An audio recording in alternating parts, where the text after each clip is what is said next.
like a very human way of describing what reconciliation is about, in large part, is just that ability to recapture aspects of your life that are otherwise being overwhelmed by the negative things. But I'm sure there's a larger understanding and context for that. How do you and your commissioners see reconciliation as part of a process? Well, it is a story of individuals and it is a story of our country as a whole. It's a story of the policy framework that allowed for those circumstances to exist, that allowed for wrongdoing to happen without being checked or challenged or even known.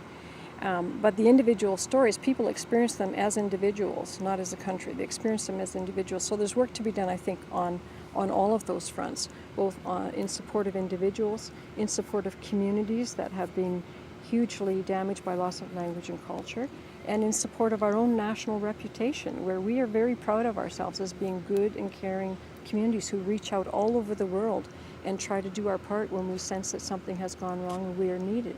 And now that we know this better about ourselves, what are we prepared to do by way of reaching out and setting a proper policy framework, setting in motion things that can support a more vibrant set of communities all across our country.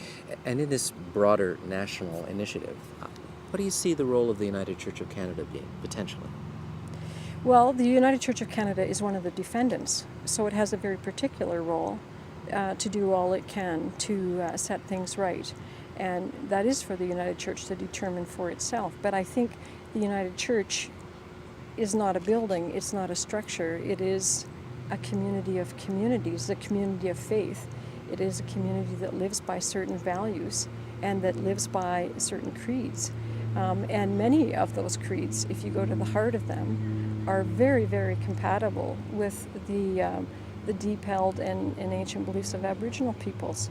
So I think we have to, as a country, and as the churches who are defendants in this entire situation, the churches are challenged to find ways to live out their own belief system. And we have to find ways to live out our values as a country. The churches have to find ways to live out their beliefs as churches. Thank you, Commissioner Wilson. It is a spiritual journey, you know. We are talking about, and the commissioners, the other commissioners and I, we have talked about this as a sacred trust. We feel it that way. And it is a story about spiritual healing. And I think spiritual healing, it will take place at the individual level, but I think it can also take place at a community level.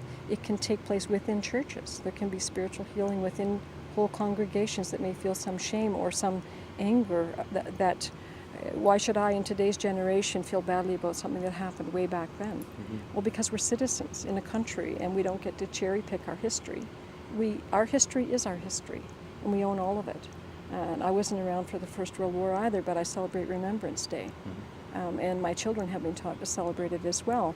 There are things in our history that are proud moments, things in our history that are not proud moments.